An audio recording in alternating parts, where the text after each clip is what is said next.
want to thank you all for tuning into my channel once again. I want to start off saying that even though it was a good green day in the stock market with mostly a little bit of a swing in the cannabis market trends, this country is still in really what I would consider to be a grave state. And I want to discuss the injustices happening in this country a little bit at the moment, and especially highlighting this horrible, still ongoing, unconstitutional criminalization of all drugs, really. And this is an excuse to take away the rights of American citizens left and right, but there's also so much racial injustice still. There's so much injustice throughout the system, and so much just stagnancy right now. It's just terrible in this country, but we're seeing the gears start to turn again. There's actually quite a lot happening. There's been so much conflict. There's now the impeachment hearings happening. There's a whole lot happening in that area of the executive branch of government, and the judicial branch of this country has been, for the most part, staying very neutral throughout the current year, not politicizing itself, which is a good thing in my opinion. But there may come a time when, as we saw with Mexico, the judicial branch has to make some decisions on things like the criminalization of drugs, and on police brutality and other issues in this nation that are still not being properly addressed.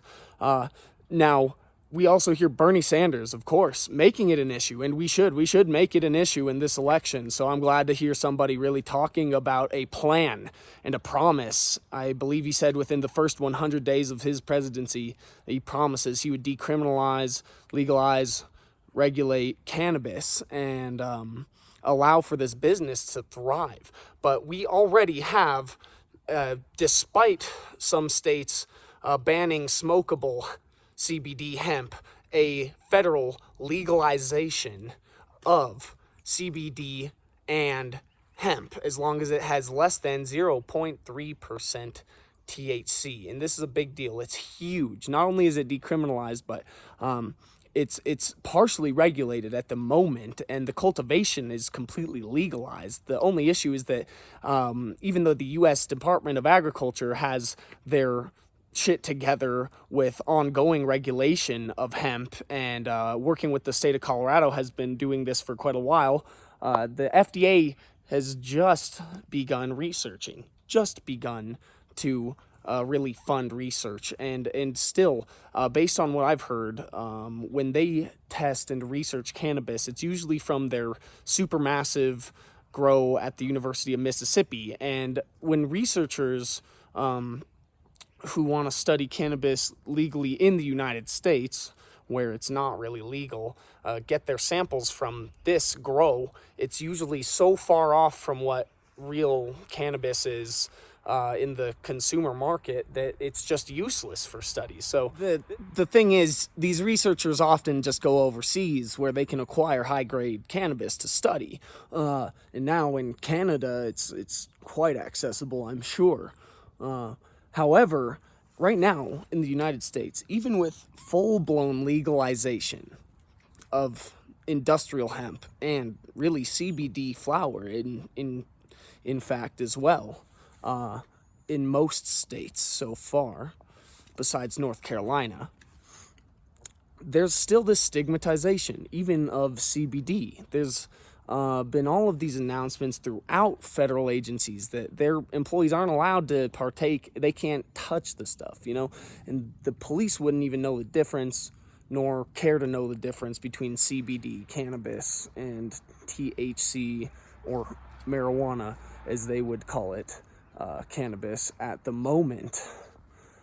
There should be education right now, better training for police, especially on issues like this. But instead we see police militarization, really on a scale that we have not seen in a long time in comparison to the civilian populace. The police are being heavily militarized. And I don't know about you, but that bothers me. And they should be maybe trained a little bit less like a military force and trained a little bit more like social workers, in my opinion, and have education, especially on things like cannabis and other narcotics as well, and the dangerous and illegal drugs that are made by pharmaceuticals and illegal labs all over the place, because there's a massive problem in this country.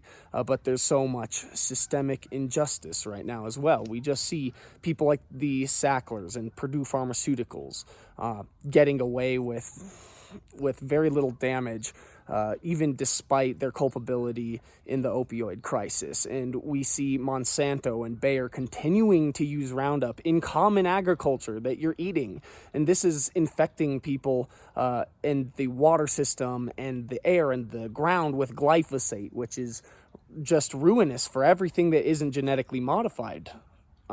And that brings up a whole nother issue of genetically modified agriculture.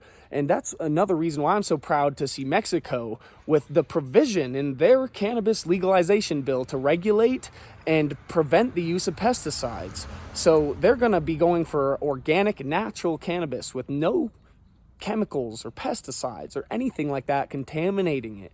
And so that's a good thing. But right now in the U.S., I see being the capital of hemp, and already hemp flower is being harvested. We see hemp Inc. harvesting and already really curing about 85,000 pounds of really high-grade CBD hemp flower. They've got pre-1998 OG Bubba Kush, and that's one of the best-selling cultivars that you're going to see on the market for their King of Hemp line at the moment. They also grow cherry wine. It's another strain. And so similarly to the federally prohibited and criminalized THC cannabis, there are strains.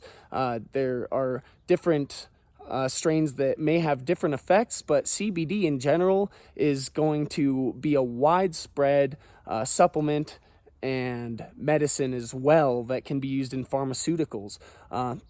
Now, if we can legalize it and really regulate it and allow pharmaceuticals and scientists to utilize cannabis instead of having to synthesize it as well, we'll have better pharmaceutical medicine.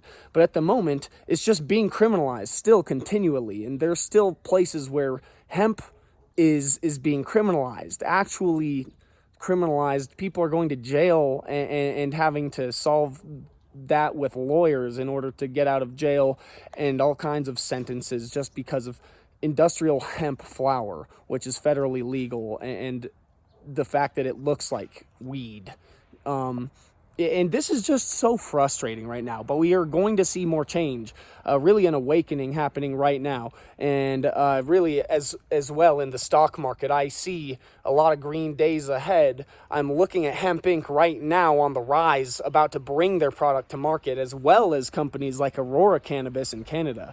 And really it's interesting seeing these three nations dealing with cannabis and the decriminalization effort right now. The United States totally keeping and maintaining most of the criminalization of THC, but allowing for this kind of Wild West CBD flower market right now, and industrial hemp also on the rise. Now people in the stock market are sleeping on industrial hemp so badly, sleeping on CBD so badly, in my opinion. But also I'm looking at Aurora Cannabis, and even with that kind of good news, and this article where the Motley Fool, who's been trashing Aurora Cannabis, says that now might be the time because analysts are trashing it. I've seen all this, and I think that Aurora Cannabis is really technically oversold. I've been saying that for a while, and as soon as Cannabis 2.0 hits, with consumers being allowed to go into shops and buy all kinds of infused products, flower, edibles, and vapes on December 17th, I think that Aurora Cannabis is set to be one of the long-term winners for sure. So, folks, I hope that you enjoyed the video here. Thanks for tuning in to The Light once again for some cannabis news and analysis. I hope that you appreciate some of the stories as well, and me talking a little bit about, the real news in the United States at the moment. I do enjoy bringing you all the facts, so please do like and subscribe, leave me some feedback on the video, and tune in next time. Until then, much love.